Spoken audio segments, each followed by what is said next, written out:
Hello and welcome to today's webinar, where today, of course, we're talking about land and new homes and how to generate fees in this kind of crazy world that we find ourselves in, this kind of post-COVID world, where there's really never been a better time to do this, given all the changes in planning policies and all this kind of good stuff that kind of helps us with this. So to help us run through this, I've invited my colleague, Andrew. Hi, Andrew. How are you doing? Yeah, very good, Paul. Very well. Excellent, excellent. So what we're doing today is running through how we can use what key principles are in terms of driving fees and finding the right clients, finding the right sites for land and new homes. And really kind of, I want to perhaps get you, Andrew, to perhaps run us through that. I suppose before we do that, perhaps I could ask, you've got a background, obviously, in property. You've spent rather longer than I should be saying, I guess, rather longer than you look, as a land planning director at Taylor Wimpey. So what got you to move from property into what you're doing now, obviously here at Nimbus? Yeah. I mean, to be honest, it's ultimately, I think, for many people probably always have that passion and always want to get involved in that deal. But I think for me, it was trying to then look at how I could then expand beyond that and sort of be involved in a much sort of wider set across the country. And to be honest, like I say, the opportunities here at Nimbus in terms of being able to to work with so many developers and new homes agents, investors, whether they're big, small, and in between, is fantastic. And you get to be right at that forefront, as well as at the being able to find sites, working with data, and all that kind of stuff is it just feels like it's just a step ahead than maybe where the industry's at. And I want to be on that front foot, helping people sort of make that step forward than sort of relying on their old ways and all of that kind of stuff. So, always trying to look forward, and certainly that's what I saw with Nimbus probably 2 or 3 years ago now, whatever it is. But never looked back since. Really, it's fantastic working with everyone. Fabulous. Well, let's jump into let's kind of have a look at kind of what we need to run through today. So perhaps I can get you to what I'll do, I'll share my screen and I'll give everyone a bit of a run through land and new homes. Like I said, given my background, I've worked with many land and new homes agents, and she can hopefully share how many people can also benefit from some of the stuff that they do and some of the stuff that you can now do as well. And fundamentally, land and new homes agents, been able to really maximize those fees and drive business. Maybe you've got an estate agency and you're looking to then take on a sort of land and new homes element, get involved in all that sort of with new build developers and everything. Fundamentally, you're finding sites, finding clients / developers, and bringing the two together. And as part of that process, you're then getting a fee as a result. There's lots of different ways to sort of drive fees off things, which we'll come on to. But fundamentally, find the sites, find the developers, put the two together. You've got to find the right sites and the right developers and all of that kind of stuff. And that's where we can hopefully help you today, which we'll get this searching. Finding sites is the first point we're going to come to, which ultimately we sort of 3 fundamentals around that, which I'll go into detail now. That first one, certainly with something like Nimbus Maps, super easy. I'm sure that you've thought, well, surely we just go on Google Maps and we hunt around. It's a nightmare with all the satellite imagery and all of that kind of stuff. You need to have this nice clear view to get a feel for how big is a plot, so that we can then start working. Is there an opportunity to get more on that particular plot? And that is where a combination of this master map view, so this is the view that we're showing now from Nimbus Maps, just as a screenshot.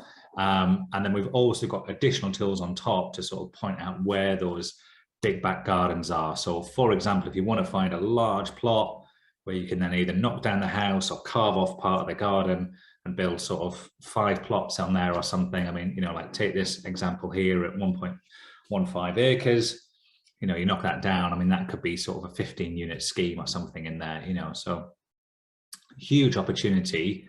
And the key thing with this is it's all off market. We're not going to go into a big off market, on market thing, but ultimately you're getting in there before another agent is. And ideally that's what you're looking for as a land and new homes agent. You're trying to get in there, trying to get an instruction or a relationship with that landowner, with that property owner, and then introduce them with a developer, and then as part of that, you generate your fees. So the first most straightforward point is just searching across a map to find those opportunities. And like I say, there are tools out there to hopefully reduce the time it takes to search across a map, but fundamentally searching across the map and trying to find where we think those opportunities are. Second one, which is obviously key, is sites with planning. Now, many landowners, many property owners may think, you know what, I'm going to try and submit a planning application myself. I've got, my friend who owns the field next door, he went through planning and it was all straightforward. It was all nice and easy. I'm going to do the same thing and get planning. And then they get to the end and they think, who on earth am I going to sell it for? Or while they're going through that process, they might be thinking, there are lots of people out there who just get planning on sites and then look to sell them on. Well, then, you want to be getting in there, getting that relationship and saying, look, let me act for you. I know all the developers in the area. I know all the active ones. I know the ones who are going to do a deal. Let me act for you. And I'll get you a good developer on board who's going to obviously deliver you a high value land value, but at the same time will actually do the deal. And so what you need to be doing is looking at those planning lists and looking across the planning portals, finding all of those sites that are going through planning right now. And obviously it's ranging from sites that have just been submitted. So something like Nimbus Maps, sites that are, well, I think, you correct me, Paul, if I'm wrong, but I know it was 24 hours. I believe it's even sort of shorter than that now. So once an application is registered with the local authority, within 24 hours now, it will be on the Nimbus site. So there is no excuse, whether it's, once a week, you're just checking that list and saying, right, what residential applications have come forward? Fantastic. Let's, we'll give you access to obviously the owner's details or the ability to find them if it's under private ownership. And then you can be contacting that person literally the same day to say, look, let me act for you. I can see you've got an application just submitted. Let's work together on this one. I can bring in some developers and everything to develop this out. So fundamentally, absolutely focusing on finding sites with planning. And it's very, very easy to do that now. The second one, which I've certainly had sort of success with in the past, is not only looking at those ones that are approved. Those ones that are approved, you've got to think that is where, that property owner or that landowner is thinking, great, I've just got planning approval. Oh, I'm going to be a millionaire. This is going to be, this is it. I'm going to be rich beyond my wildest dreams. I'm going to have everyone fighting over my planning application and offering me loads of money. Their expectations start inflating up, that they've now got this planning ticket. This is the big unknown, that they've now got that. How do we then, how do we then get a deal? And obviously we've got to try and manage those expectations. On the flip side, when there's a refusal, or maybe they've had some discussions with the local authority and they've decided that actually let's get this withdrawn, that's where expectations have suddenly become lower, expectations not only on value, but obviously on whether they're even going to get planning. Well, if you've got access to good developers who know how to get planning, or you're working with some good planning consultants who can look at what those issues are and resolve them, a fantastic way to come in and say, look, we're taking a bit of a risk, but we think we can actually get your site through planning.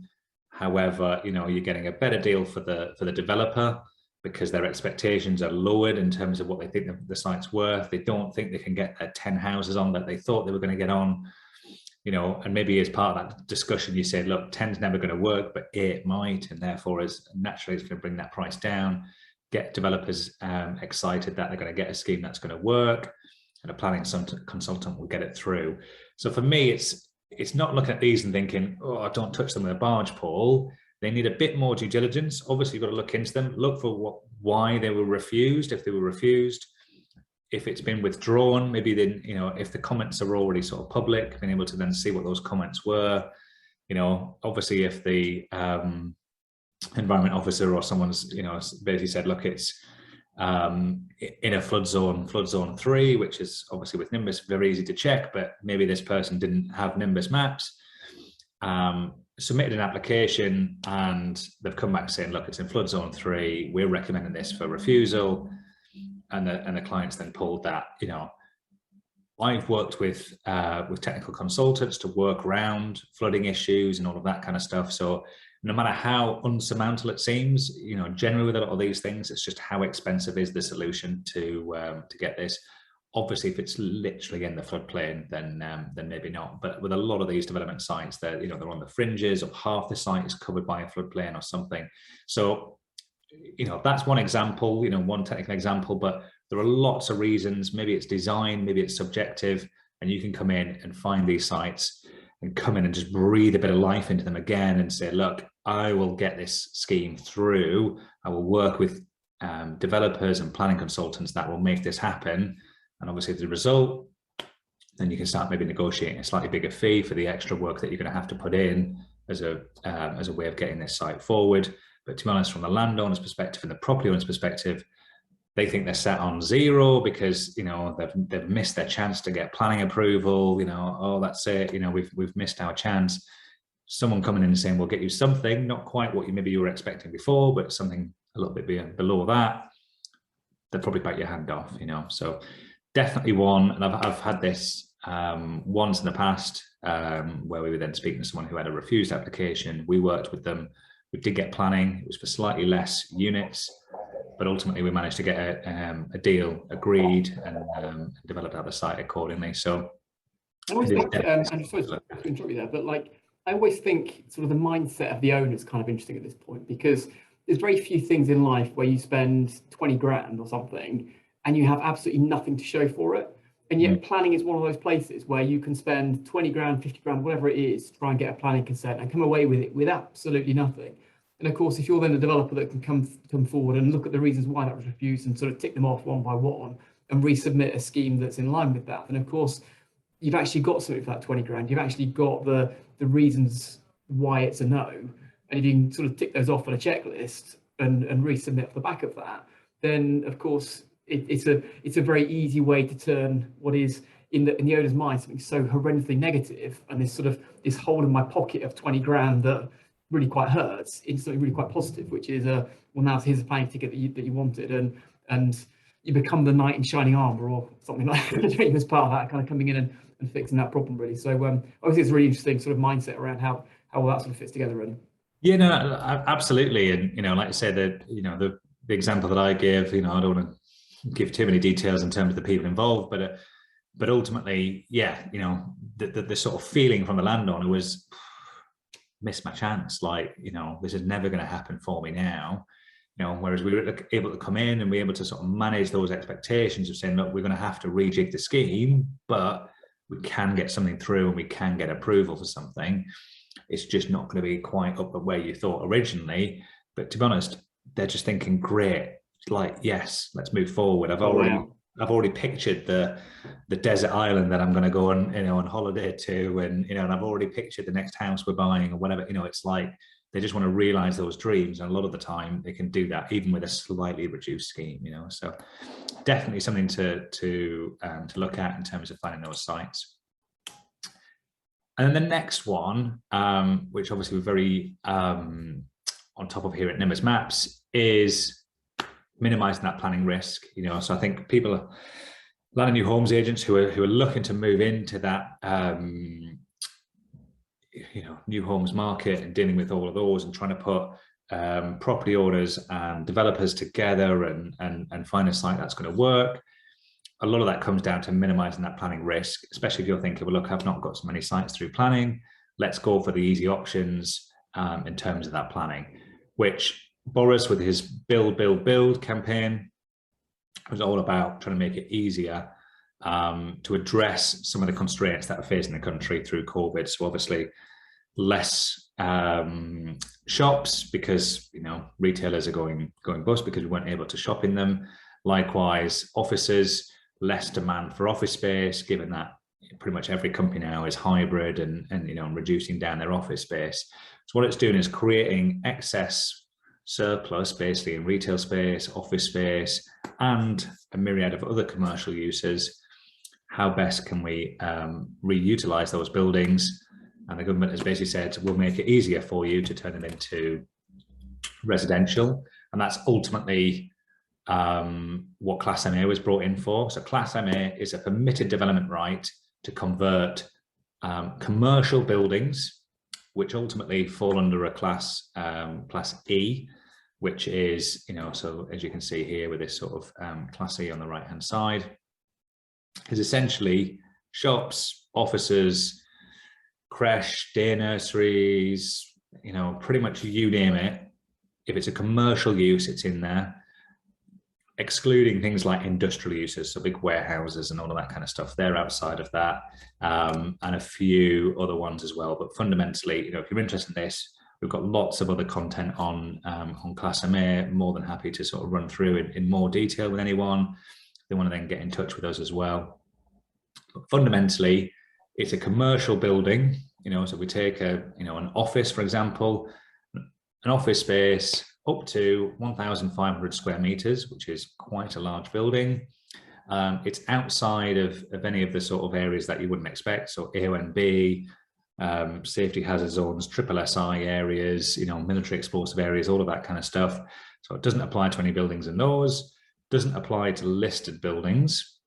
So again, just to be wary of that. But obviously, with something like Nimbus Maps, you can see that very easily. And then it's going to be vacant 3 months prior. So the whole point is they're trying to say, well, look, this is a disused commercial space. Let's convert it to residential. Now, obviously, as a keen property person, you might be thinking, well, let's use this to our advantage. 3 months is not a lot of time. There are lots of deals that can be done to try and sort of just factor that 3 months into it, in terms of being vacant before you then submit for prior approval. And it's going to be in that use for 2 years. And what this does then is, so like I said, land new homes, you're always thinking, great, I've got to find a plot of land where I could build 5 houses. That may not be the case. Lots of developers are looking for blocks of apartments or, just some some shops that they can convert to residential. Your land and new homes business can cater for all of these people, from SMEs who are literally just looking to do a couple of plots, all the way up to, I guess your PLCs looking to do sort of hundreds and hundreds of plots. And this is a great way to find those commercial to residential schemes, which, to be honest, maybe some of the bigger developers aren't necessarily thinking about, but still provides them with a great, fantastic site. I know there's lots in that sort of middle range, lots of developers that I've worked with that were very good at converting lots of commercial buildings, but they had to do it the hard way. They had to do a planning application. They had to go through all of the consultees and all of that kind of stuff, and submitting all of their design plans and getting them all approved. Through the prior approval process, it's much easier now. And especially if you're coming into this and acting for landowners and developers, it's a new addition to your business, then these are a great way of going about trying to find suitable opportunities that are just minimizing the risk as well.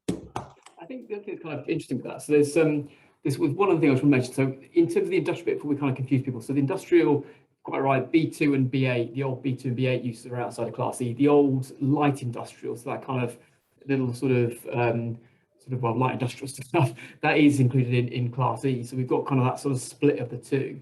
I think the bit that's kind of really interesting for me about Class MA is that it's quite easy to then set the principle of this building is no longer no longer an office. It is now, with Class MA applied to it, it now has the consent for residential. So if you then get back and say, well, now I'm going to knock it down and build a whole lot of new houses, that kind of question for the council about, I've got an office building that I've got consent to convert to 10 flats.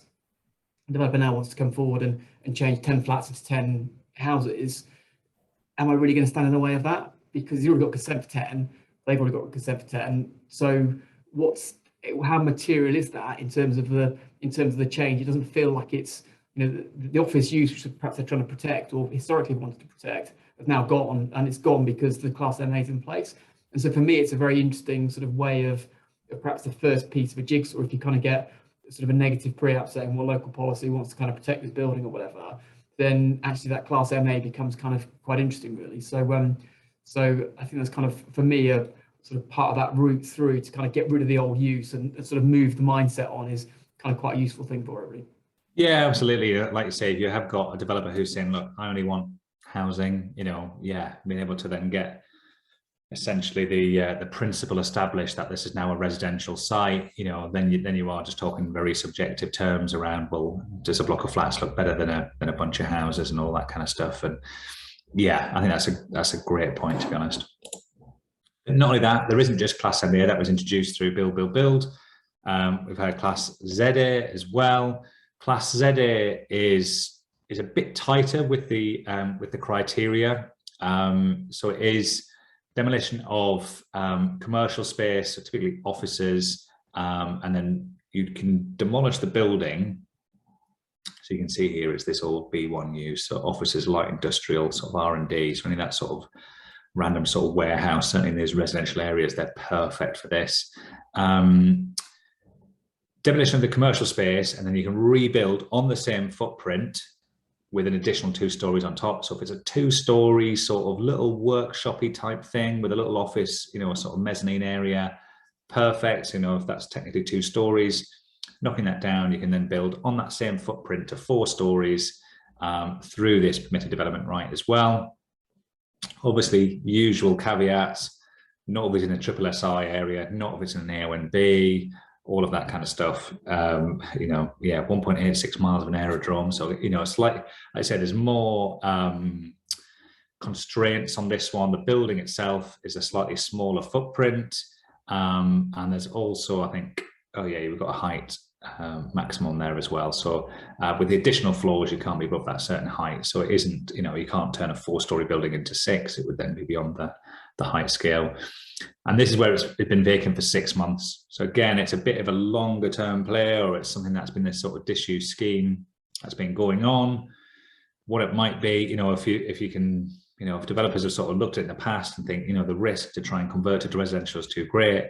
Now it's unlocked, but to be honest, Class ZA, Class MA, they're all new PD rights that their awareness across the marketplace is still very little. So there's a great opportunity for a clued up agent, land and new homes agent, to be able to get in there and speak to developers first, and get in there and speak to the landowners and say, look, actually the planning risk is so little, we'll manage it through, and then we'll act for you and sell it on to developers. Or if you've got a developer who's looking for a scheme, these are going to be some nice, easy schemes that they can find and go through as well. And also, what's kind of always interesting, I think, for me is on the Class ZA, it's the building footprint, isn't it? It's that 1,000 square meters is the sort of the size of the outside of the building on the ground floor, and of course that can be rebuilt up to a maximum of 18 meters, which means you could actually get a 6-story building off 1,000 square meter footprint. So a 6,000 square meter building is in effect what could be built on there, which is obviously then nearly 70,000 square feet of flats, which is quite a big old scheme, frankly. On Class MA, that sort of overall size is 1,500 square meters in total. So that if it's which is just over 15, or sort of 16,000 square feet in effect. So it's kind of the whole building under Class MA that needs to be under 1,500 square meters. Class ZA can then get pretty big and pretty lumpy. You can get some pretty big schemes away on Class ZA, which is that second one. Yeah. Yeah, that is quite big. And I suppose you're right, isn't it? If you have a flat roof, then yes, with your 3 meters per floor or whatever, then you could squeeze into the 18 meters. So again, it's always thinking creatively around, how we can squeeze as much square footage into a scheme, because that's ultimately what's going to drive the value with a lot of these things. Then we come on to Class G. So Class G has been around a while, but now there is the new Class G. So Class G before only really applied to retail and converting the upper space above retail. Now it applies to the upper space above anything that's in Class E. So that was the one that we were talking about with Class MA. That's offices, shops, medical centres, creches, all of that kind of stuff. You can now convert the upper floor space to those to residential through the permitted development rights. And this is a fantastic one. So now it's much greater than it used to be. So again, the awareness isn't there across the market yet. You know, we're still finding, to be honest, some, you know, relatively big agents and things like that who will say, you know, tell me more about these permitted development rights. They're not aware, and they're not then advising their clients accordingly until they meet us, that is. You know, so it's a case of, you know, these are brand new PD rights that property owners aren't going to be aware of, landowners aren't going to be aware of, that all of a sudden unlocks more of their building to residential than then maybe they realised. The only thing, to be honest, the good thing with this one as well is it doesn't apply in conservation areas. It doesn't, it isn't restricted by conservation areas. It isn't restricted by listed buildings as well. So now all of a sudden you've got these properties and the upper floor space of these properties that, you know, were maybe in a sort of town centre area, it's in a conservation area, or, you know, planning application to convert this office space in this sort of high street location. Now that becomes unlocked through this permitted development right. So really fantastic to get some great schemes that others in the area may not be looking at as well. So really, you know, definitely something to be worth looking at. One of the key things for me, Andrew, is on this is that vacancy test as well. So on the previous two, so in Class MA has been able to be up to 3 months, under Class ZA has been up to 6 months. Whereas with Class G, it doesn't need to be empty at all, and you can do this with a tenant in place in effect. So you can, obviously, you haven't got to wait your 3 months to go and establish that the upper parts of this office building, for example, are actually residential now, because you can use Class G, very simple PD right. No, you know, if tenant's still there, that's absolutely fine. Doesn't matter. You can still apply for your PD rights under Class G. And kind of one of the things that's always sort of bothers me a little bit with some of these kind of the commercial conversions is that obviously business tenancies are often protected, not always, but often protected. And so, of course, then trying to get the building back if you decide you want to redevelop it, can be a bit tricky. You need to kind of deal with the tenant. Tenant can get a bit difficult sometimes and ask for lots and lots of money to go and relocate and this sort of stuff. Whereas, of course, with Class G, you can do it while the tenant's there. So you can then serve a Section 25 notice to move them out with a planning permission in your hand under Class G to say, well, I'm going to convert the upper parts into residential. And of course, I can't have you there at the same time to do all of that. So for me, Class G is very interesting, because it means that, I suppose, in that example we sort of talked about under Class MA, saying, I've now no longer got an office, I've got a bunch of flats, and therefore I want to go and redevelop those for houses. You could do the same with the upper parts here. So you could be saying, well, actually, this 3-story office building that we're looking at, the top 2 floors are actually under Class G, that are now flats, because I've applied my PD rights on that, and the tenant's still in place maybe. And then you can get the tenant out on the basis of that, and you go back into your Class MA later on, just looking at the ground floor, quite frankly. And so the whole thing starts to open up with sort of what I call kind of super Class G, as the kind of almost the tool that allows the other stuff to kind of flow afterwards if you need it to. So it just kind of, in my head, you're probably not going to do that aggressive approach with the tenants, but it does help focus the mind of the tenants in terms of whether this scheme is going forward or not, and how realistic they need to be about the price that you need to pay them to go move them out or something like that, and kind of what the true relocation costs are for that tenant. And of course, that tenant then is moving into a new Class E building, and of course, Class E covers so many different uses now that there's the choice of sites for that particular tenant is vast now. So I think it really has changed the game in terms of how you unlock these commercial buildings to convert them to residential, compared with what this world was like 18 months ago. Yeah, and like I say, I think there's it's just so much opportunity. You know, certainly for, you know, my background with always thinking, you know, new plots of land, you know, this opens up. And we would do flattered schemes and all that kind of stuff. And certainly if you want to be in real sort of central cities areas and town areas that have been sort of heavily constrained with green belts and conservation areas and all of that kind of stuff, this is arguably the way to get that site in those key locations, in those real sort of A locations where people want to be, you know. So yeah, fantastic. And then the final one here is Class A, B, I think there's AC, there's AD, essentially. Many A's you can think of.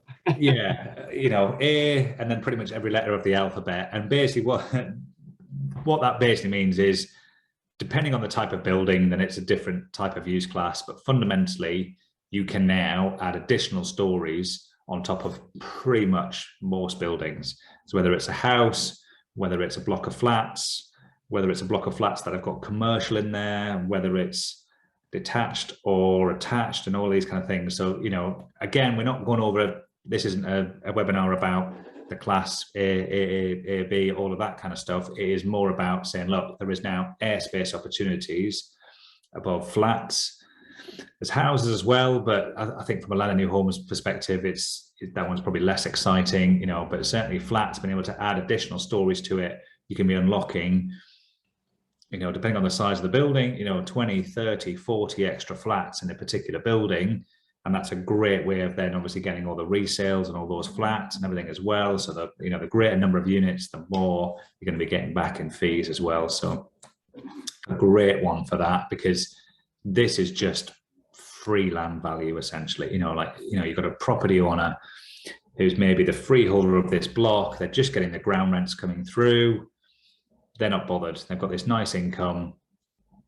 All of a sudden, you know, a little phone call or an email or a letter from yourselves saying, we think we can actually, you know, double the number of flats you've got on that building, you know, because it's a 2-story building with 20 flats. All of a sudden you can add an additional 2 stories. Maybe that's another 20 flats.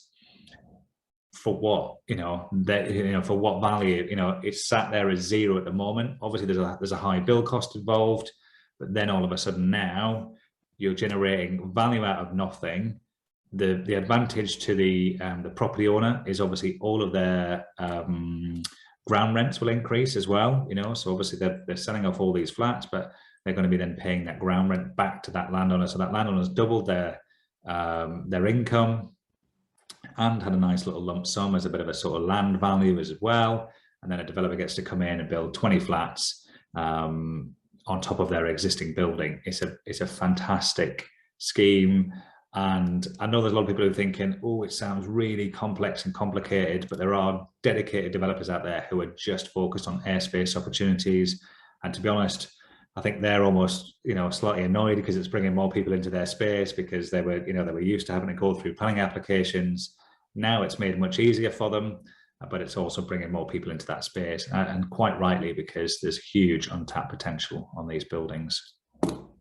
The only thing on that is just then the criteria, just making sure it's less than 24 meters, it's built before 48 in 2018, and it's viable residential values. But like I say, if you're using a tool like Nimbus Maps, we make all this nice and easy for you. We tell you where all the buildings that meet that criteria are. So it then becomes less about fishing around the map. You can just pinpoint to which buildings meet that criteria and then start assessing and hopefully, you know, building out that campaign to write to those people as well. Anything to add on that one, Paul? No, I kind of got a fan of this one, because I think that the marketplace looks at it and sort of sees it as sort of every bit of the marketplace kind of is set up for this in kind of the opposite way, in effect. So developers look at it and go, it looks hard. It's got a, you know, a block of flats there. There's going to be a management company in place. I'm trying to persuade them to let me take the roof of their building and build flats on top of it. I'm never going to get them to agree. It's too hard. I'm going to do something different. And actually, that's not the case where the building is held as a ground rent or as an investment. It's kind of the control source, it's a freehold. So they're kind of wrong, but not looking at this stuff because it feels like it's too hard. You've then got kind of the sort of the planning piece around it, and the kind of the actual construction that actually putting the stuff on top is actually quite trivial because of the it needs to be designed as, you know, it's kind of there's complexity in the design, but that's what your engineer is going to do for you. And the kind of the bracing and this sort of stuff is all covered by the PD rights. So the underpinning, whatever you have to do with the building is actually kind of covered. So that all works nicely. When you then sort of look at how the building is controlled, it's all kind of open for that to work. When you then think about, well, what price am I going to have to pay for this? Well, the owner of this building, if it's held as a ground rent, holds that building at a very low value. You know, it's maybe a 3% yield, but they're probably getting £100 a year out of each of these flats. The actual underlying base price you perhaps pay for it is very low. And actually the owners of those buildings, whilst that entry price is very low, the owners of those buildings, if you sit and hold ground rents, that business is not a developer that's going to start knocking up flats on top of flats. You know, they're not in that mindset. And so you've got owners that don't really get it. You've got developers going, oh, it's too hard and looking elsewhere. You've got a low entry point to buy these things. And so for me, it's a very interesting sort of little seam of opportunity that's worth going after, quite frankly. And certainly, yeah, looking across Nimbus Maps, when you actually look at the buildings that meet this criteria, there's actually quite a lot of them across the country as well. You know, it's really untapped, I would say. You know, like I say, some of the others, because commercial properties, people are expecting to try and sort of flip them and change them around and just keep trying to drive value out of them. You know, like I say, there's less opportunities. There's still a huge amount of opportunity across the country, but you know, with something like this, people just aren't thinking, oh, let's raise, you know, the height of flats and all that kind of stuff. So yeah, fantastic scheme or certainly strategy to have a look at. So to conclude that sort of finding the sites element of it, you know, there's those key principles that you need to just set up. You know, it's sticking to a strategy and saying, look, well, what I'm going to do, I'm going to focus on finding big back gardens, and I'm just going to sort of try and get sort of 5 or 6 plots on them, or work with a landowner to do that. Or I'm going to go after the airspace and just focusing on those. Ultimately, the more scattered you are, the more you're not going to know what's working or what's not working within your patch. Different parts of the country, different strategies work better than others. It's not for us to say that. It's for you to then go and, you know, write those letters and find out what's happening within your patch and maybe where there's less competition and all that kind of stuff. Obviously, get yourself familiar with the policy, working with planning consultants, or using something like Nimbus Maps to then look up those similar applications, getting links through to the planning portals themselves, and looking at the policy so that you know the building or the property that you're putting forward is going to be accepted by the local authority in terms of a permitted development. Obviously, you've got to find those sites. We've got tools in the platform to help you find them, and then it's a case of then getting your letters out to those particular people. Obviously, people would love to pick up the phone, but under, you know, GDPR and all of that kind of stuff, the best way to get contact details for people is their name and address. We make it nice and easy to do that. And then it's get those letters out to those people. People will respond to them. People are doing lots of creative things around letters and all of that kind of stuff. But fundamentally, what we hear anecdotally time and time again is it's about 100 letters leads to that deal. Obviously, you know, I spoke to someone probably about a good month, 6 weeks ago now, but they wrote 300 letters and they've got three deals off the back of it. Other people, I think someone was 120 and they've got a deal off the back of it. So it's, you know, it's around that 100 letters, which ultimately you're looking for a 10% response rate. From that 10% response rate, half of those are probably worth considering, and then you'll probably then do 1 out of those 5 in terms of actually agreeing something. So it's not just a case of saying, well, look, I've wrote to 20 people, didn't find it. You've got to be getting out there. And certainly, you know, with a Land and New Homes brand behind you as well, you know, you hopefully got that clout where actually those conversion rates might be slightly higher, and maybe don't quite have to send as many letters, that people are familiar with your brand in that area, but just not knowing that you can actually do it as part of Land and New Homes. So like I said, that's how we find the sites. We've got the sites. It's then a case of, whoops, seem to be a bit slow here. It's then a case of finding active developers and checking their track record, because ultimately what you're doing as an Land and New Homes agent is you're putting the two together. Key way of finding those active developers, ultimately, and this is then where probably your fees are going to be coming from, because the developer is the one with the money. But ultimately, finding those active developers comes down to seeing who's actually transacting in the area, who's actually buying sites in that area, because then they're the ones that are going to be more willing to then buy that next site. Who's getting planning is another way of then obviously checking that as well. In terms of, you know, who's submitting planning applications, they're probably then keen for sites as well.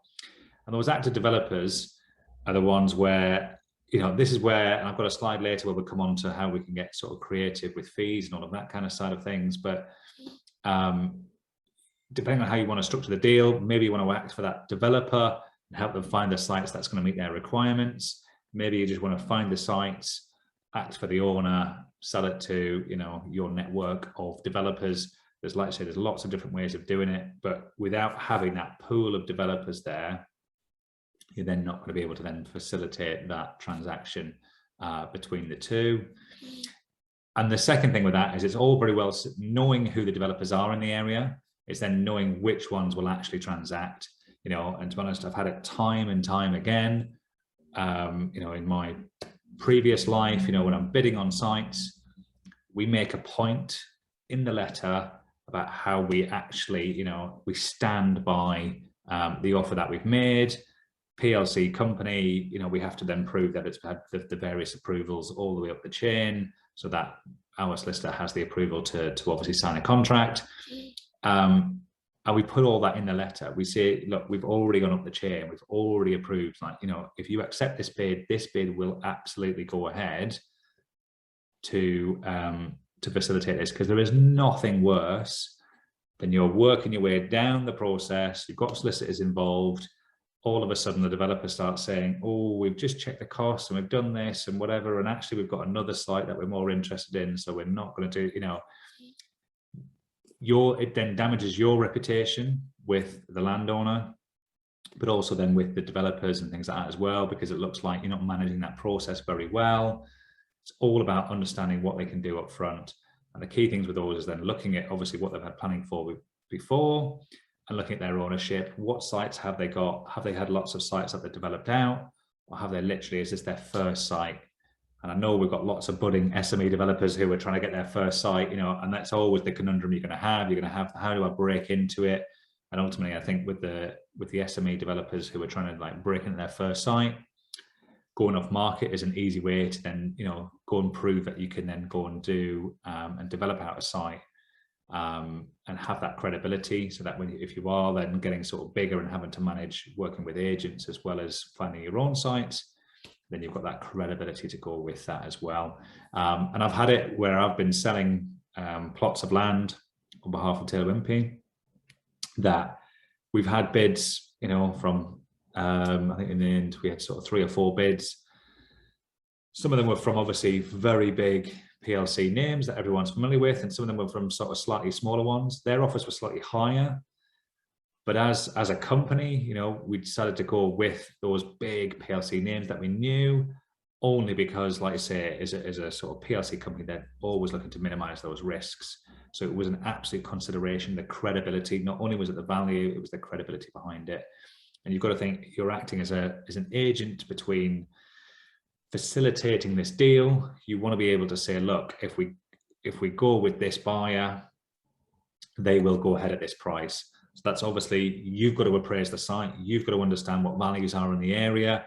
Well, being an estate agent, you know, you're going to have a good handle on values, but using a tool like Nimbus, you're going to be able to get you comparables and all of that kind of stuff. So then you can say, look, we've tested what they're saying and it does seem about right.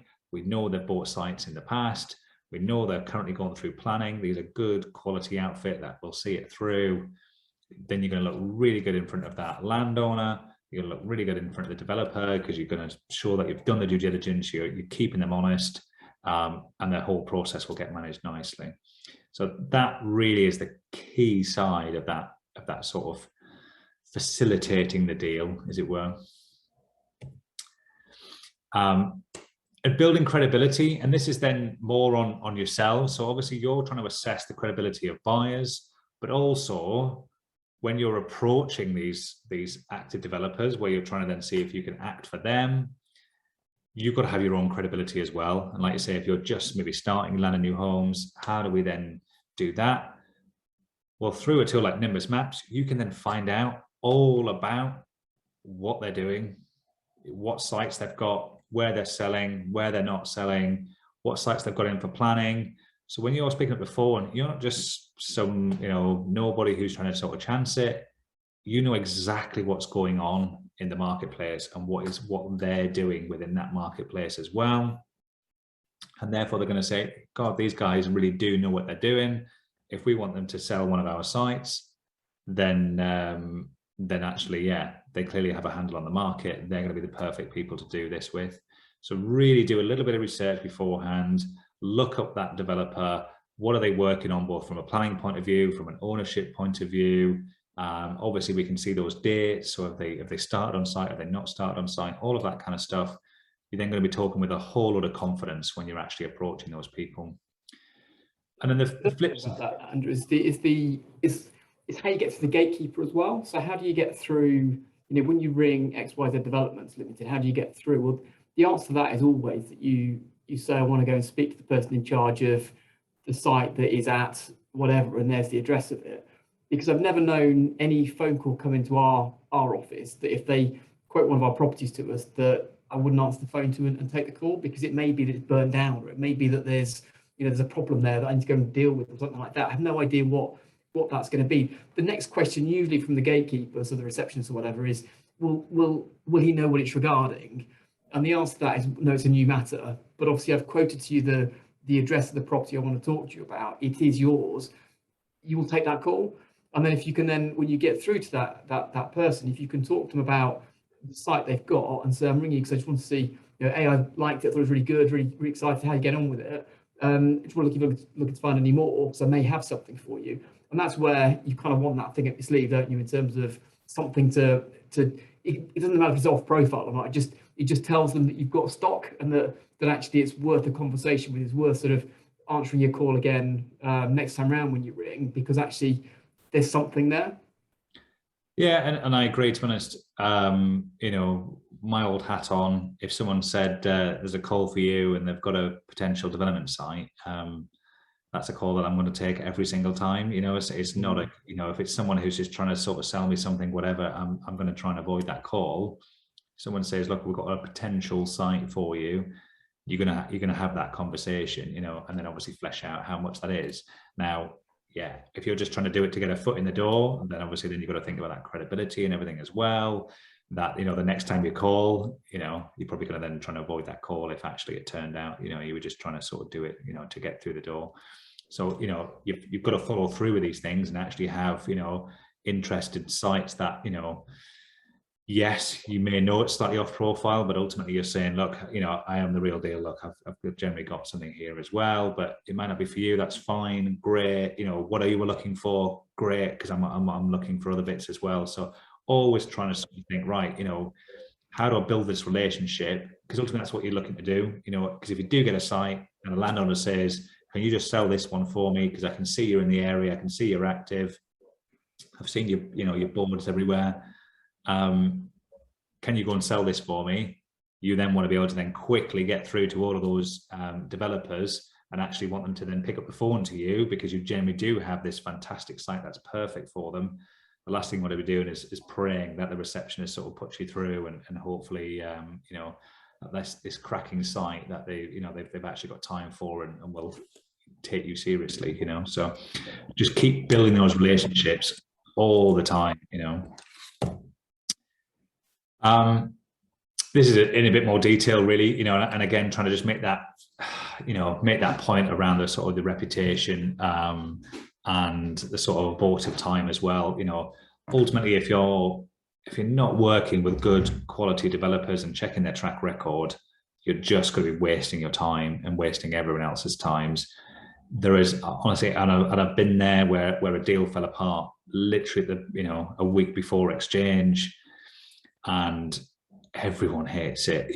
There is a lot of fallout as a result. And ultimately, if you're there as the developer, all of a sudden now you need to find another site because it's fallen away. If you're there as the landowner, your big payday that was only a week away is now gone. You as an agent, you're not going to get used by either of those two people again, because they think, you've not been able to manage it correctly. And, it all becomes a blame game as to where the issues really were. But a lot of it comes down to doing that due diligence up front, like you say, taking that bid from that unknown developer who says they're active and they've over, 20% above everyone else. You've got to be able to run your own numbers to say, well, look, what kind of revenues are you running? Let me say, yeah, okay, I agree with those. Where's your build cost at? That sounds sensible. All of those kind of things are going to enable you to sort of go, okay, this is a sensible bid. but also already got the relationship with them. I know that they follow through on their sites. I know that they complete for the price that they say they will complete on. And it gives you that confidence to go with that landlord and say, yes, I think you should definitely go with this person, and vice versa, the other way around. So, and like you say, your reputation is everything in this game, ultimately those developers will only want to work with people who know have got a reputation for giving them sites that actually work and that follow through. The landowner does what they say they'll do, and likewise they'll do what they're going to do. So, and you build that by doing schemes which work and sell. I think on top of that, though, that people know you haven't got a crystal ball, and that they know that, if you've done your due diligence, you've been able to say to them, I think you should accept this offer because it's the highest offer. And actually, I've looked at this developer, and this developer's got these 3 sites that they're on site with at the moment. They've got these sites with some planning consents historically that kind of look sensible. I think there's a good chance they'll complete on this deal. If they don't actually complete on it, you've kind of protected yourself. You've done some extra work to say that I've checked the credibility. They seem credible. It's down to the client to accept the offer, and it's for you then as the agent to provide them and furnish them with the information for them to make a sensible decision. If that person hasn't got any of that, they can still accept that offer, but they've got to know that there's a risk that that's going to fall apart. And if it does fall apart, then their site then gets sort of around the marketplace. It gets a bit stagnant. Everything's always a problem with that, and therefore doesn't buy it, and kind of the price tumbles down in effect. And so it's down to the client to make those decisions, but they can make those decisions off the back of the advice you've provided, saying, I have looked at these things, and these do appear to be credible for these reasons. And here you go. Here's my evidence to support the recommendation that, or whether there's even a recommendation, the kind of, I've done the work for you. Here it is. And you make your own decision, and we'll be there to support you through that journey if it goes wrong. Yeah, I agree. I think, you make a good point that it's, yes, no matter how much checking and due diligence you do and recommendations, there will always be a time where the site falls apart or whatever, and it's completely outside of your control. But I suppose the last thing you want is it's, the developer coming back, right before the week before exchange and saying, oh, we don't think revenues are quite what they thought they were, and therefore we're going to have to sort of chip the price. If you get something like that, that is something that you could have checked beforehand, So I think it is, if it's something that you could check, then yes, you're covered, and everyone will say, well, okay, yeah, it was something completely unforeseen. However, yeah, if you're there going into it, just, saying, yeah, just accept any old offer, and they then, chip or whatever for something which is quite obvious, then you are going to look a little bit, your reputation is going to take a bit of a knock in that instance. But I mentioned that sort of talking there was that when you put something under offer, there's nothing stopping you asking the developer what exit value they're using, what build cost they're using, and actually making a note of that. Because if they come back and chip, then, and they sort of say, well, it's because build costs are high, you've got something to refer them back to. So I always thought that was high at the start when you put it in at the start. And actually, people are telling me that the build costs are lower than that, and therefore this is just a chip. You've got to buy it, or we're sticking it back on the market. And actually, sort of asking those questions, sort of the pre-qualification along that journey, is actually not a bad thing. And of course, then you can be talking to your client about the fact that these exit values do seem a bit punchy. They're putting into their appraisal, and therefore I think we are at risk of this being chipped. And ask those questions openly. If it doesn't give you those, then there's the kind of relationship going through the sales process is going to be interesting, isn't it? So it's worth asking the question and seeing if you can get that, because of course you can pin them back on that later on. So it'd be useful. And the beauty is like I say, with the the information that's now available through Nimbus Maps, you can test that so quickly now. If they're saying values are this because of X, Y, and Z, you can then easily check those values as well, and you can come completely armed into that negotiation, saying, well, no, this is where the market is because I can see this is what other developers are paying, all of that kind of stuff. Here's these other applications that have gone in, that's what they've paid. It's all a lot easier than it certainly used to be, and I appreciate it's always difficult to compare apples with apples, but now, the more information you've got, the more you can then sort of challenge people, whereas before it was a case of, guessing and spending weeks upon weeks of trying to find this information to try and challenge, some of these points that, developers were making or landowners were making and all that kind of stuff. And I suppose this is starting to come onto that sort of fees side now in terms of the you know, the beauty with land and new homes, and fundamentally why a lot of estate agencies then have a sort of land and new homes element, is it gives you an opportunity to just earn extra fees. And you're getting in there and earning fees on land and new homes. So not existing stock, brand new stock to the market, you're the first one in there getting the fees on those being sold. So like I say, getting close with developers up front and hoping that they turn around to you and say, you know what, can you just go and sell these plots for me? Is then a great way of then saying, okay, yes, we can do that. We then just build that estate agency fees element of the business, because we've now got this new stock coming in, and a developer may have 20 units that they want to sell. Getting 20 instructions, you know, in one go is a very nice situation to be in. And obviously now, when you are selling those, then obviously you've got these comparables and the detailed analysis that you can do to say exactly what, you know, where they should be priced at, to be able to then sell sufficiently well. And that's arguably where you're ideally where the land and new homes agent's strength should be. But when it comes to actually the site side, the actual the land or the property itself, by acting either for the landowner or for the developer, you're then getting a fee on the land. You know, so you've got to think through that. You've got a plot of land. You get a developer on board and say, look, if we get planning on this particular scheme, then I want to get a fee, you know, for this transaction, for them buying it from the landowner. They get their planning, you get your fee, 2%, whatever, you know, that's typically where most agents are. On that land element, then you say, look, as part of this deal though, we want to be selling the units off the other side, and therefore you get your 2% on the land, and then you get your, you know, and this is where you can then negotiate on the selling the units. You then get your fee for selling the units, and you know, I appreciate that's been a fairly mixed. So a great way of getting both fees, which I think I've got another slide which sort of outlines being creative on fees. This sort of, I suppose, puts it into a nice sort of format here. You know, this ultimately you can go however which way you want. If you want to then introduce a piece of land to someone, you know, to a developer, that's one way of getting fees. Doing the planning consultancy work, maybe you want to hire a planner in and you'll actually get the planning on these particular sites. Well, then you're going to get all the planning fees as a result as well. Depending on how you might want to structure a deal, you might want to get sort of fees on planning gain, you know, so actually, you know, if we agree a fee initially, but then I want to get a sort of an extra fee if we get planning, you know, sort of de-risking that site for the landowner or for the developer. What that does is allow you to generate bigger fees. Obviously selling that, you know, on the transaction between the two, you might want to look at it that way as well and just say, look, I'll take a fee on the sale of this. And obviously you've got all those plot sale fees at the other side. I think there's also, like, say, like valuation fees as well. If you've got a property and they're looking to get finance on it, they need someone then to value it, then you can obviously that's another sort of string to the bow as well. So basically, this is what makes it really attractive.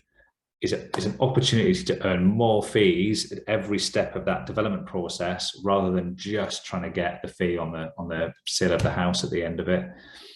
And that is the beauty of it. And you're more likely to get a foot in the door with landowners and property owners than the developer will, because there's always that natural sort of feeling that the developer's not on the landowner's side. They always feel that they're going to get ripped off.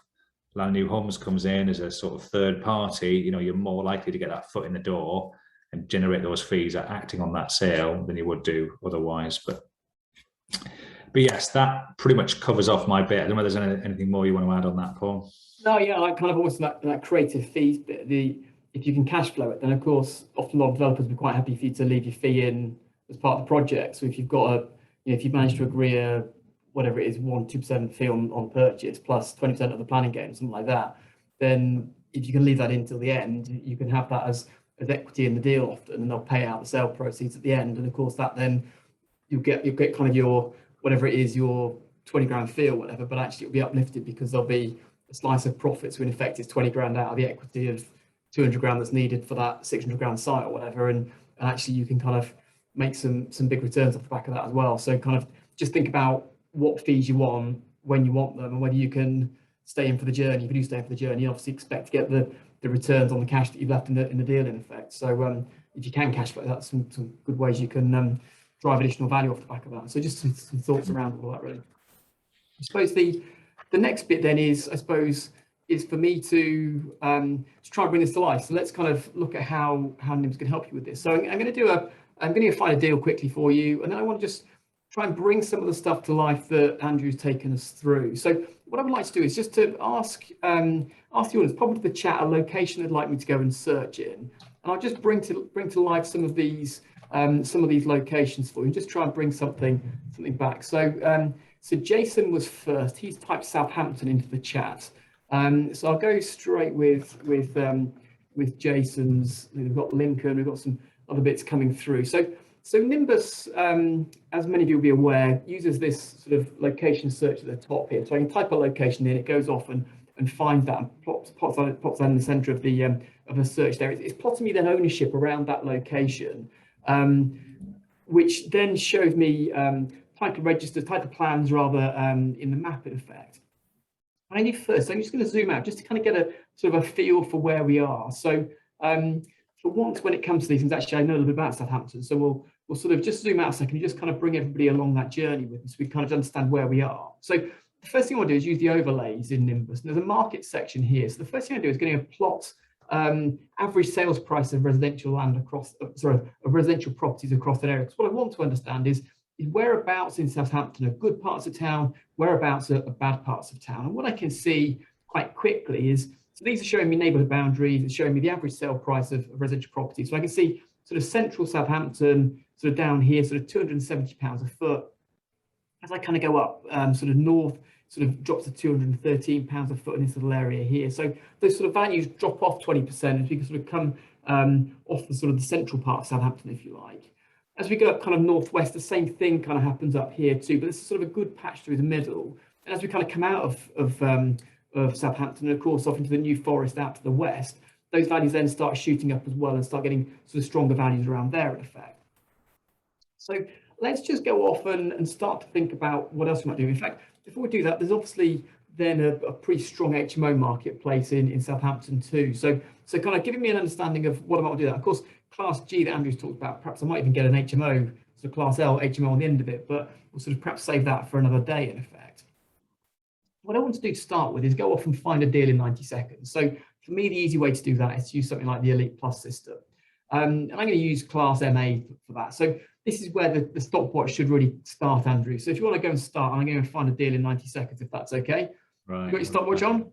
Yeah, go for it. Fabulous. So let's go and find something. Let's go somewhere. So let's go over here. So this is showing me a property here. Let's have a look at what this is. This is a shop. I don't think we can do better than a shop, can't we? Let's have a look here. We're using time, Paul. Hurry up, kid. Hurry up.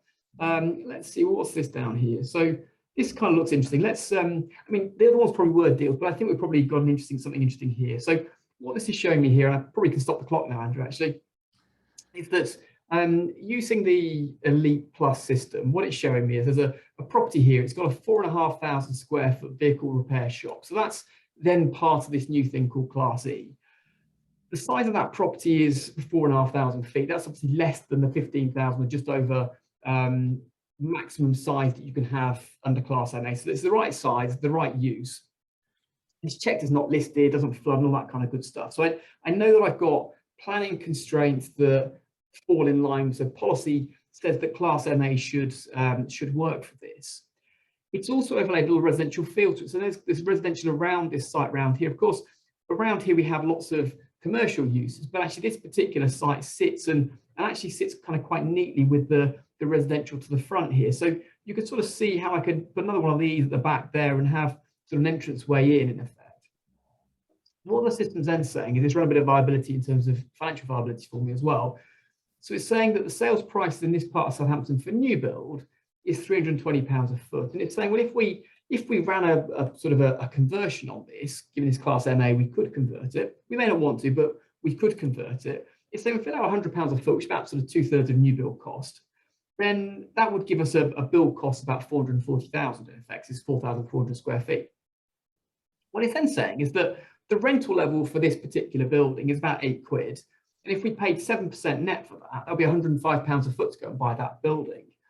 So assuming we paid that £105 a foot, which seems like quite a lot of money for, for a little vehicle repair shop, it's sort of, £100 a foot feels like quite a lot actually, which is probably not a particularly great building either. Let's quite frankly have a look and sort of see what £100 a foot looks like. It would feel like that's probably quite full for something like this. It's kind of this little shack kind of thing at the back. It's not kind of, it's not a great building, quite frankly.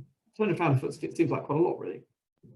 Then off the back of that, those numbers mean that you're selling at 1.4 million, you've paid 450 to buy it, you've converted it 450, there's £500,000 worth of profit in that particular building, and that's actually a 56% return on cost.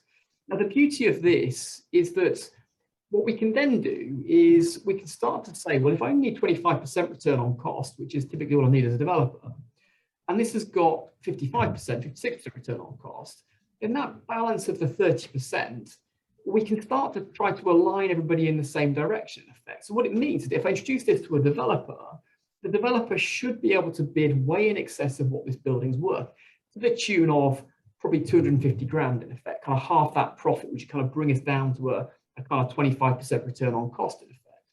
So a building that is really worth sort of 450, a developer can probably pay 450 plus 250, this kind of half of this bit.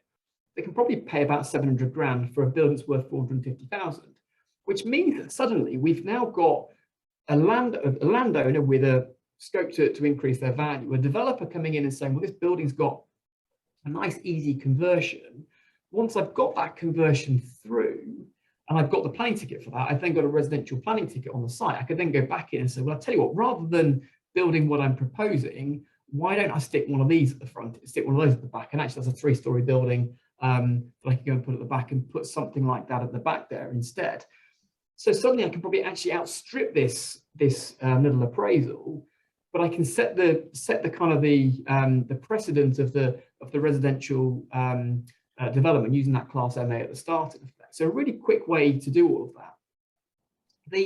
The trick that Andrew said was sending out 100 letters. So for me, it's very simple. I click on this little title number here. I have this thing here, which is add to workflow. I can see things like the ownership information here. Let's have a look, see when they bought this in 2002. It's a company called Rockstone Investments Limited.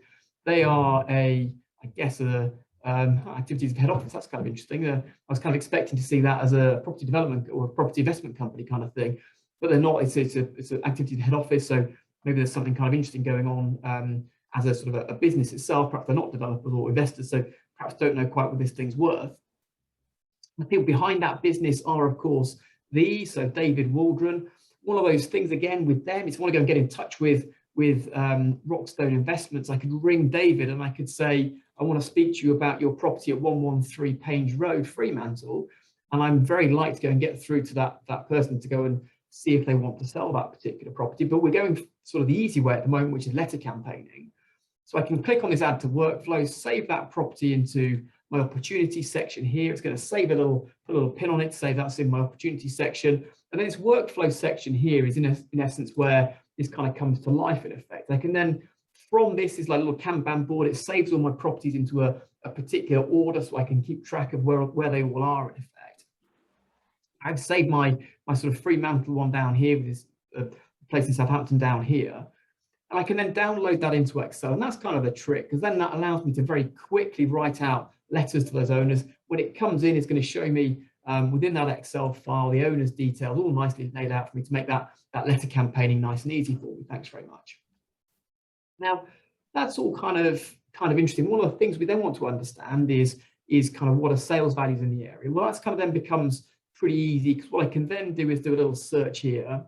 So in essence, the first thing to understand is, how do I find 100 opportunities? Well, here's a whole load of Class MA opportunities, all of which are very similar to the one that I've just gone and picked out here. I just chose that one because it was looked like an interesting shape. It had kind of a high percentage number on it in effect. But very quick for me to sort of click around on these and save those to my workflow to go and get me those 100 letters in effect that I need to get to do my one deal in effect.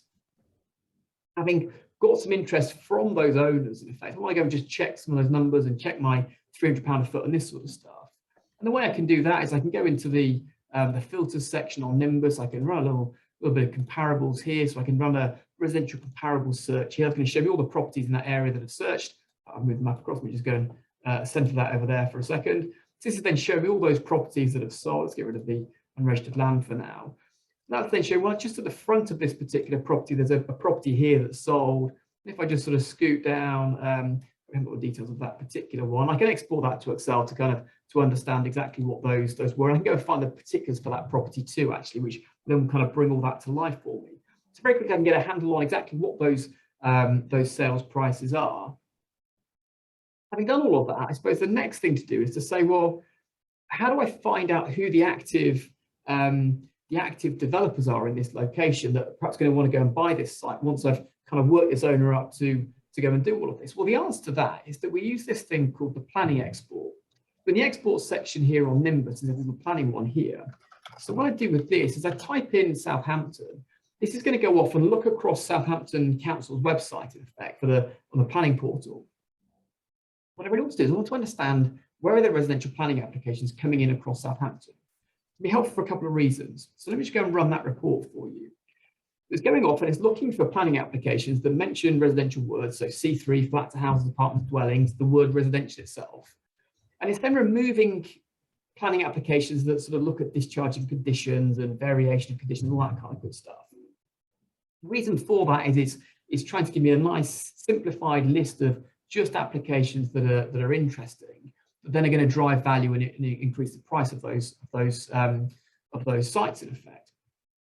What it's then doing, kind of why it's taking a little moment just to do that, is it's then linking that through to the owner's details for that particular location. And having done that, so for that particular property rather, and then having done that, what it's then going to do is tell me who those owners are. It's going to tell me when they bought the site and what they paid for it as part of that as well. Let's have a look at this, because this then hopefully becomes helpful for us. So what we have is, say, for example, here, part of a ground floor from retail to two bed sits. We've got certificate of lawfulness for building of 3 self-contained flats. We've got so kind of a list of lots of different things down here. 2-story side and room extension to facilitate change of use to 5 flats. So we've got a number of planning applications then that perhaps are interesting. As we go across to the right, then what we see is then that links through to the title that the property sits on, in effect. And then here's then a list of all of the owners of those properties. Now this becomes useful, certainly in today's example, because what this shows me is, firstly, here's a list of residential applications that I can go and target the owners on, in effect. So I can take that list there and I can go and write to all of the owners of those sites, because they all sit in this list here, in effect. Where it's blank, it's in private ownership. I can click the link here to Nimbus. I can go and buy a type ratio, give me the owner's details. So really quick ways to do all that. Some kind of quick routes through the workflow as well to make that really, really kind of quick and trivial. So on the left, I can use that stuff as my kind of intro into the local developers to say, let's see if you kind of seen this application that have gone in, thought it might be relevant for you. Have you seen it? Do you want to go and get in touch with the owners for you and this kind of stuff. So you can sort of use that as your route in, and that kind of breaking the ice at the start when you go and contact the local developers. The other thing you can do is say, well, which of these companies are actually the local developers I want to go and work for, and what I want to go and try and get retained by. And the way you find that is you just select this this sort of date last sold and show those properties that have sold in the last 3 years. Now, what that does is it's showing me then sites that have been bought in the last 3 years, then with a residential planning application in on them, which means that then these are the local developers that I want to go and target. These are all the people buying sites and then submitting applications on them for residential. So here's my list of people that I should be working for. And then, of course, the call that I make to MG Property Investments Limited is, as I said a moment ago, is I want to speak to the person that's in charge of 37 Pine Grove, Southampton. When I ring up, and they're going to say, will they know what it's regarding? And I'll say, no, it's a new matter. So when I then ring through, I'm going to be talking about this particular application they've got to go and submit 5 flats on it. If I was being really, really diligent, I could sort of click that link there and go and look at the details of that and actually sort of look at the way they sort of laid it out and this sort of stuff, but I probably wouldn't bother actually. And I would say to them, I was really interested to see that you've got that. I was wondering what your plans were. Maybe you want to sell it. It might be interesting, so I can go and, if you do want to sell it, I've got people that would probably want that as well. And of course, I can then pump that to the people that are on this list here. If they don't, then I'm just interested to see, well, you're looking for any more of the similar sort of stuff, so I might have something for you. And if the answer to that is yes, well, that's then when I want something else on my list to be able to go and sort of pass them, which doesn't matter if it's wrong, it doesn't matter if it's not a property they want to go and buy. It just matters that I've got something to kind of move that discussion forward, in effect.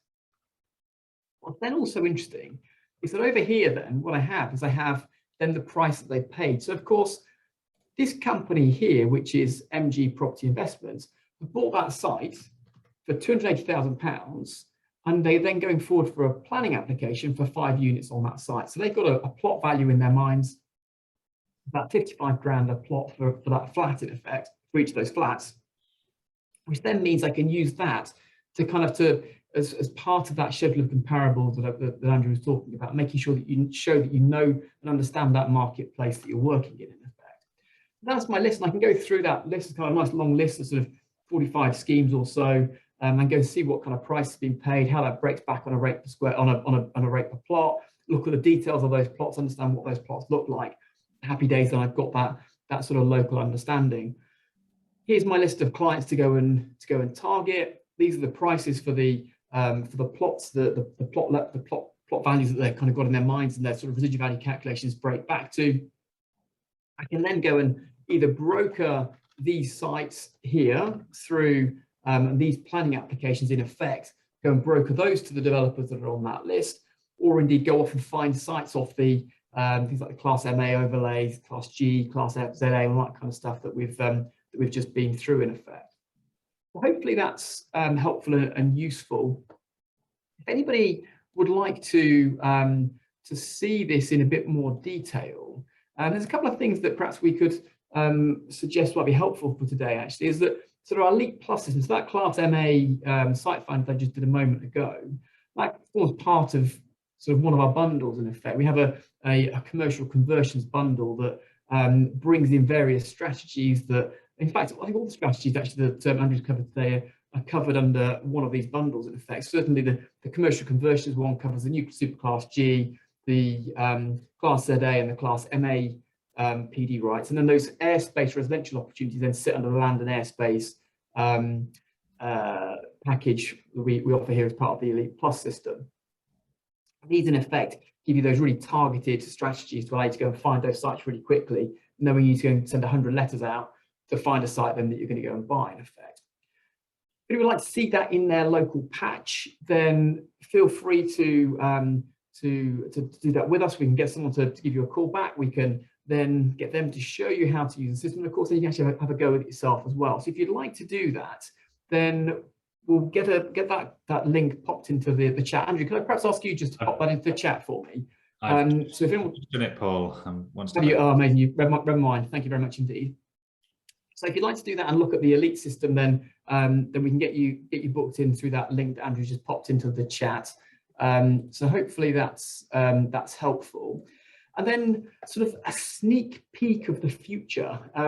There's something new coming from us very shortly, and that is actually this.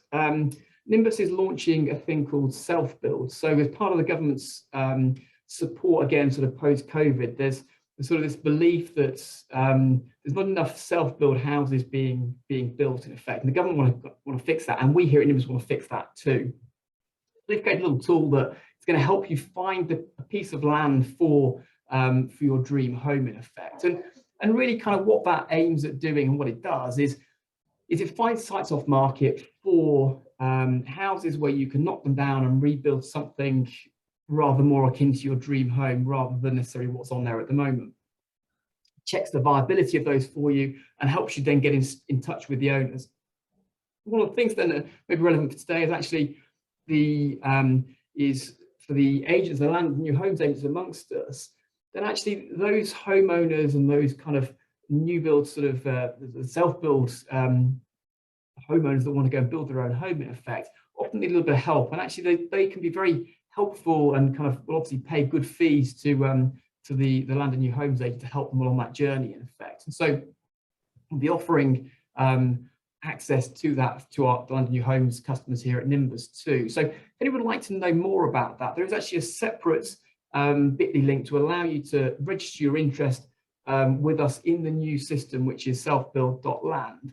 And actually, there's a webinar that myself and my brother will be running on the 19th of November, 11 o'clock. So that's a week on Friday. If people would like to come and see the system just then with us, then you can join us there too. In fact, what I have got today is I have a poll for once. If you'd like to know more about self-build.land, that first question is for you. If you'd like to join us for the self-build.land VIP introductory webinar on the 19th of November at 11 o'clock, then that second question is for you, of course. I will leave that running for a moment. Andrew's popped the link in for the self-build.land register interest there too into the chat, so that's very useful. I suppose that the final thing then for us is then just if there are any questions from the audience at the moment, then if you would like to open up the chat, open up your Zoom control panel, and there's a little button in there to say raise hand. If you'd like to, if you could raise your hand there, then what that'll do is that'll alert us up here that the fact you'd like to ask a question. We'll invite you up to answer that for you, or to answer the question, to ask us the question rather, and then we'll answer it there for you. If you would like to ask that question, then feel free just to raise your hand. If there's any questions in the chat, Andrew, at the moment. Jason's got a question about online mailers. So here at Nimbus, there's a choice of kind of online systems that you can use. So I suppose you can do your mail merge sort of using the old school approach with sort of Word and Excel. That's the way that I used to do it, quite frankly, is doing that. That can be a little bit tricky in terms of kind of arranging all of that. That will kind of then print to your local printer and off you go. The kind of things that we've used historically are UK Mail. In effect, these are mail house providers. What they do is they will, in effect, when you write when you sort of written your draft letter and your kind of your letter template, you send that across to them, or upload that to them, rather, send it to them rather, along with the Excel file that you get from Nimbus, and explain sort of in effect there's a kind of a mapping exercise that you can do to their system that allows you to say where your address block goes and which sort of columns within your Excel file kind of map to that in effect. But it's things like UK Mail, it's Doc Mail, so DOC Mail, or Stamp, STANNP, I think it is. Yeah. And sort of a combination of those three, typically the ones that most of our customers typically use in effect. So, unless you've got anything else to add into that, Andrew? No. Yeah, like all of them are very straightforward. And Jason's follow-up question there is price per letter, and I think they're all around 55 to 60p a letter. Obviously, that's just for a standard letter in a basic envelope. You know, if you want double-sided and colour and all that kind of stuff, then obviously it increase the price, which to be honest is really competitive, you know, to do that. So fantastic. It's kind of quite clever because they send the letter electronically to the this is my understanding of it, they send the letter electronically to the sort of the local depot, the local Royal Mail depot, where it gets printed there and sort of enveloped up, which means that you're not paying the kind of transportation cost. The letter gets transferred digitally, that's why it's kind of less than the cost of the letter. It's less than the cost of stamp in effect to do all of that. So so pretty useful, I think. There's a question from Dominic about, we have sample letters templates we can use. I have, albeit I hadn't prepared one for today. If you pop a note into the chat on the Elite system, so I think Dominic, I believe you're one of our Elite customers, I believe. If you pop a note to the chat, I'll make sure that I send that to the customer success team and they can send that through to you after the event. If that's okay.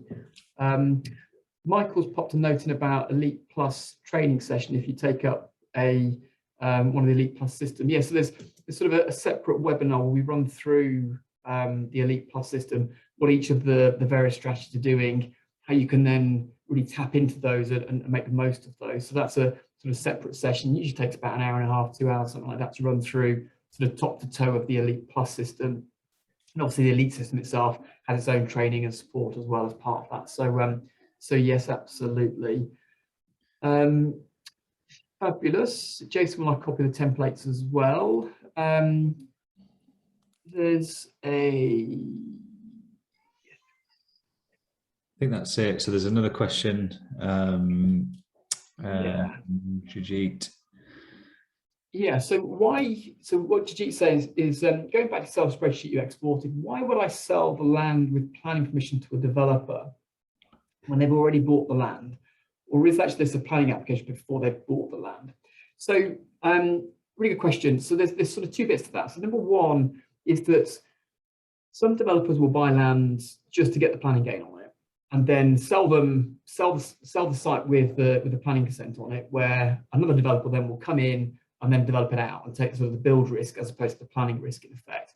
So there's kind of a planning uplift bit. So the owners of those sites may well sell them on to you because they show off the planning gain. They want to go write the check to go and build the scheme out. I don't want to take any risk on the build out and this sort of stuff. And therefore, once they've got the planning application in, they would then entertain a discussion around selling it. So you can do that way in effect. The second bit that's kind of interesting around that is, of course, there's a listing of developers in that list as well. So kind of it does both things. And of course, one of the things that Andrew also mentioned was the refusals. And of course, those refusals also sit within that list too. So where the site's had a refused planning consent on it, refusal on it, you can go off and you can then go and see the reasons for that. So there's kind of a number of reasons why that export probably is useful. So you've got any kind of further questions, anything to add to that, Andrew? Is there all? Yeah, no, I think, like you say, I think maybe the way we explained it, I think that Excel, gives you multiple different bits of information all at the same time. So I think, when we were looking at for developers in that Excel list, we're looking at developers who then we think, right, they're active, but we might want to sell them a different site, not the sites that they're obviously already involved in.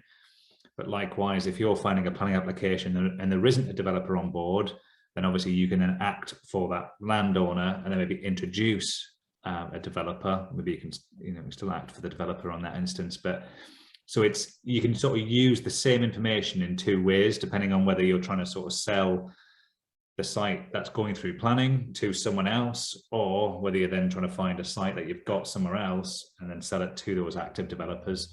And that's what we were just trying to sort of show with that Excel sheet, We've got I've got Fiona jotted down for the letters as well. Michael's so Jason, I can drop you a line, to be honest, about sort of upgrading your account. I know you said you've got a few of the overlays and potentially adding a few more. So I'll get in touch with you about adding Class MA to yours. Michael has asked, what are the most complicated situations you've overcome with developing airspace? And that's to me. I will be completely upfront and honest, Michael. I've not done an airspace scheme in the way that we were explaining, in terms of taking an existing building and then building an additional 2 stories to it. However, having spoke to airspace developers and worked with a few of them in terms of helping them find sites, some of the sort of issues to be aware of are obviously the building itself. You've got to then be able to strengthen that building to be able to then take the additional floors. Obviously, you need a good structural engineer to make sure that obviously you can then manage that. So that's one issue to overcome. The second one is obviously that the legal structure works. So obviously you've got all of the residents on the building. You've then got to deal with all the different residents. So then, that becomes really complicated. 5 of them might want to do it and 1 of them doesn't, then the whole deal's off, So you're ideally looking for somewhere where just 1 person owns the freehold of the block and then they've got the control. And then you can then do, 1 deal with them. And then you've obviously got to keep the residents happy in that situation when all that work's going on. Like I say, I know one person mentioned that they sort of almost gave everyone a lump sum money to sort of say, look, go on holiday for the next 2 weeks while we do a lot of the most disruptive works and all of that kind of stuff. So there's an element of sort of keeping the residents on side whilst doing it, whilst they don't have any sort of legal basis to stop you. You still just want them on side. You don't want them being a thorn in your side while you're doing that development work.